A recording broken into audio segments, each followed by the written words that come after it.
कियान ने आशु को देखते हुए कहा, क्या तुम इस बारे में कुछ जानती हो? आशु उसका सवाल सुनकर और डर गई। उसे समझ नहीं आ रहा था कि वह क्या कहे। फिर उसने बड़ी मुश्किल से कहा, वो मैं जीजू वो। उसकी आवाज़ बोलते हुए लड़खड़ा रही थी। कियान ने उसे इतना डरे हुए देखकर अपनी ठंडी आवाज़ में कहा, मैं खुद पता कर लूँगा। यह कहते हुए वह पीछे पलट कर जाने लगा। तभी आंसू ने खड़े होते हुए जल्दी से कहा, पापा सब जानते हैं जीजू, वह आपको दी का पूरा सच बता सकते हैं। उसकी बात सुनकर वह उसकी तरफ मुड़ा और उसे देखने लगा। तभी आंसू ने आगे कहा, मैंने 2 हफ्ते पहले पापा और दी को बात करते हुए सुना था। नहीं दिखते थे, पर आज उसकी आंखों में गुस्से की आग दहक रही थी। उसका चेहरा तमतमाया हुआ था। उसका यह लुक लोगों के अंदर उसका खौफ पैदा करने के लिए काफ़ी था। दूसरी तरफ सुहानी को घबराहट में होते हुए बहुत सारे लोगों के बीच होने की वजह से उसे सांस लेने में प्रॉब्लम हो रही थी। पायल ने जल्दी से उसे पानी पिलाया और अंशिका ने उसके सिर को अपने कंधे पर रख लिया और उसके हाथों को सहलाने लगी। पायल ने मुंह बनाते हुए कहा, काश हम अपनी हेल्प के लिए किसी को बुला पाते। तभी अंशिका ने गुस्से में कहा, फोन तो इन राक्षसों ने ले लिया है, अब कैसे किसी को बुलाए? उसकी बात सुनकर पायल को कुछ याद आया और उसने धीरे से कहा, मेरे पास फोन है। अंशिका ने चौंकते हुए कहा, क्या तुमने उन्हें अपना फोन नहीं दिया? जिस पर पायल ने इधर उधर देखते हुए कहा, क्या तुझे पता नहीं, मैं 2 फ़ोन यूज़ करती हूँ, उन्हें मैं एक ही फ़ोन दिया था, दूसरा अभी भी मेरे वॉलेट में है। तभी अंशिका ने उस पर गुस्सा करते हुए कहा, पहले नहीं बता सकती थी? अब जल्दी से जीजू को मैसेज कर और उन्हें सुहानी की कंडीशन के बारे में बता। पायल ने मुंह बनाकर डरते हुए कहा, कैसे करूं? अगर इन लोगों ने देख लिया तो रोहन की तरह कहीं यह लोग मुझे भी न मार दे। अंशिका ने इधर उधर देखा और कहा, ला फोन मुझे दे और वह कार्ड भी दे जो उस दिन जीजू ने दिया था। पायल ने उसे दोनों ही चीज़ों दे दी। वे तीनों बीच में बैठी थी। इसी का फायदा उठाते हुए अंशिका ने छुपकर एक मैसेज टाइप किया और कियान को सेंड कर दिया। दूसरी तरफ फोन के पीप की आवाज़ सुनकर वैभव ने टेबल पर खड़ा फ़ोन उठाया और नोटिफिकेशन पर क्लिक करके मैसेज पढ़ने लगा। उसने उसी टाइम उन मैसेज को राहुल को फॉरवर्ड कर दिया। उधर राहुल ने जब वह मैसेज पढ़ा था तो उसकी भौएं सिकुड़ गई और उसने अपना फ़ोन वापस से अपनी जेब में रखते हुए कहा, कोई अंशिका को जानता है? अंशिका का नाम सुनकर आशु ने जल्दी से कहा, हाँ, वह दी की फ्रेंड है। फिर राहुल ने उन्हें सब बता दिया जो भी अंशिका ने मैसेज लिखा था। जब वह सुहानी की कंडीशन के बारे में उन्हें बता रही थी तो स्वाति और शिव्यान दोनों ही एक दूसरे को बेबस से देख रहे थे। कियान अभी भी अपने रूम में था। वह कुछ समय बाद नीचे आया। उसे देखकर सबकी आंखें फटी की फटी रह गई। ब्लैक कलर के टाइट फिटिंग कपड़ों में और हाथों में गन लिए वह एक कमांडो जैसा लग रहा था। उन्होंने एक टेक्निकल गन वोल्ट भी पहनी हुई थी जिसमें एक और गन हैंग की हुई थी। उसके चेहरे पर एक एरोगेंट था और आंखों में आग जिससे वह आज न जाने कितने को जलाने वाला था। कियान उस लुक में बेहद हैंडसम लग रहा था, पर अगर देखने वालों की नज़र उसकी आंखों पर पड़ती तो उन्हें उसमें डेविल का कहर दिखता। शिवी ने उसके पास आते हुए कहा, भाई आप। उसने अभी इतना ही कहा था कि तभी कियान ने उसे बीच में ही रोकते हुए कहा, मुझे वहां जाना होगा। उसने अपने वर्ड्स पर इतना जोर देते हुए कहा कि वह आगे कुछ बोल ही नहीं पाई। तभी रिहान भी उसी की तरह ही ड्रेसअप होकर हॉल में आया। वह भी कियान की तरफ ही देख रहा था। शिवी ने एक नज़र दोनों को देखा तो कियान ने उसकी आंखों में रिहान के लिए चिंता देखकर उसकी भावनाओं को समझते हुए कहा, डोंट वरी, उसे कुछ नहीं होगा, ट्रस्ट मी। शिवी को उसकी बात समझ नहीं आई। वह बस उसे देखती रह गई। जब वे दोनों जाने लगे तो राहुल ने उसे रोकते हुए कहा, मैं भी साथ चलूँगा। शिव्यान ने भी कहा, भाई मैं भी।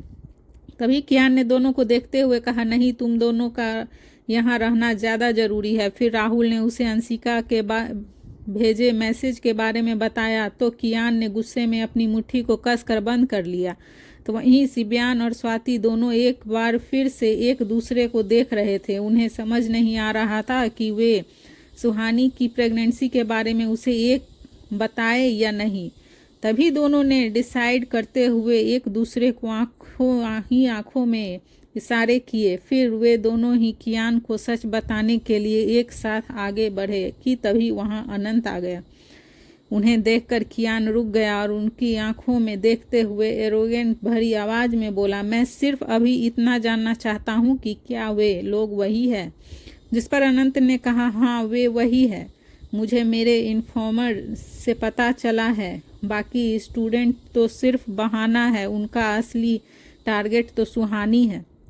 फिर कियान ने अपने होठों को तिरछा करके कहा, आई न्यू डैट। फिर अनंत की तरफ देखकर आगे कहा, मैं आपसे आकर बता सकता हूँ। तभी अनंत कियान के पास गए और उन्होंने रिक्वेस्ट करते हुए कहा, प्लीज़ उसे कुछ मत होने देना, वह मेरी बहन की आखिरी निशानी है।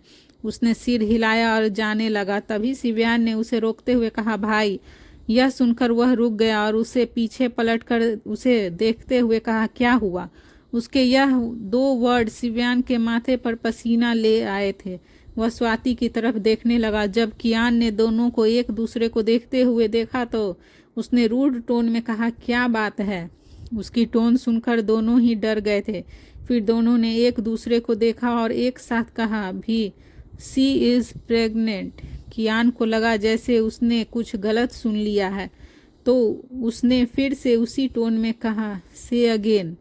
फिर शिव ने डर और घबराहट को अपने अंदर समेटते हुए कहा, भाई भाभी प्रेग्नेंट है। यह सुनकर वह दोनों को घूरने लगा।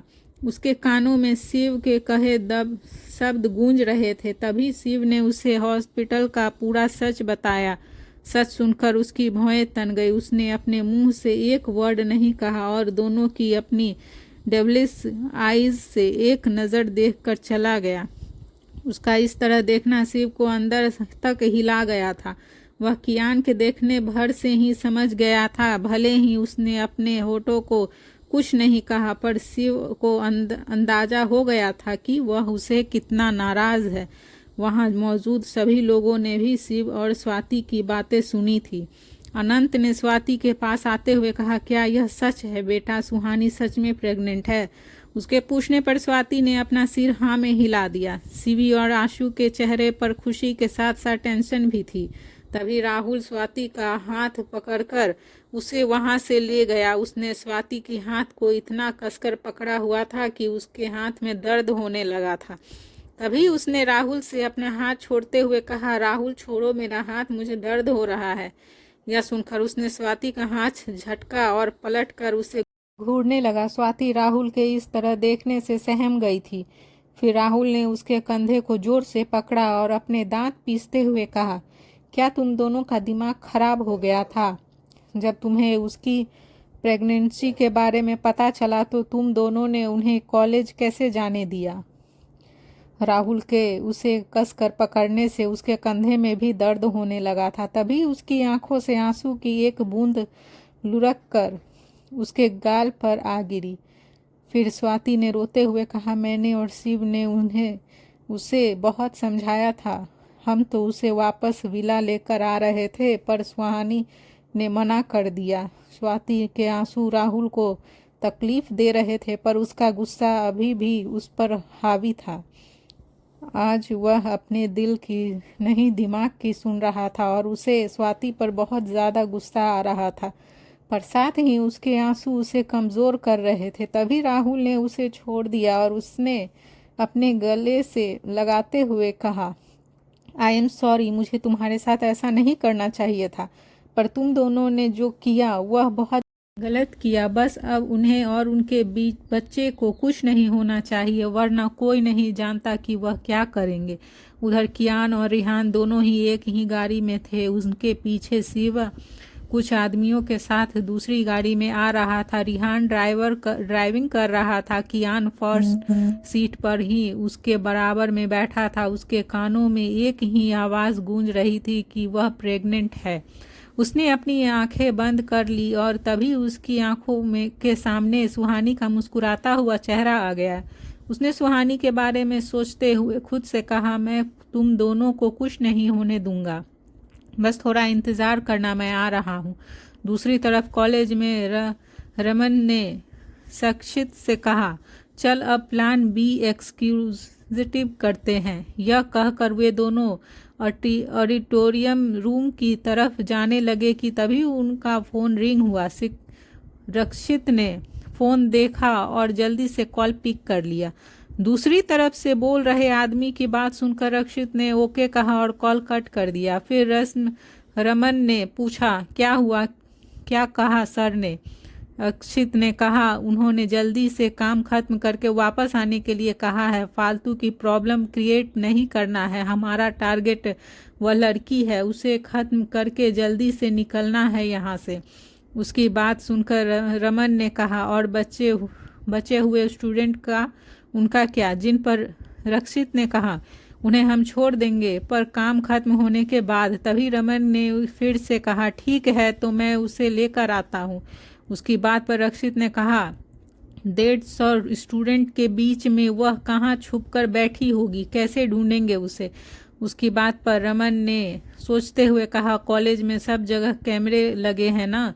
रक्षित ने हाँ में सिर हिलाया और उन्होंने सिक्योरिटी रूम की तरफ चले गए।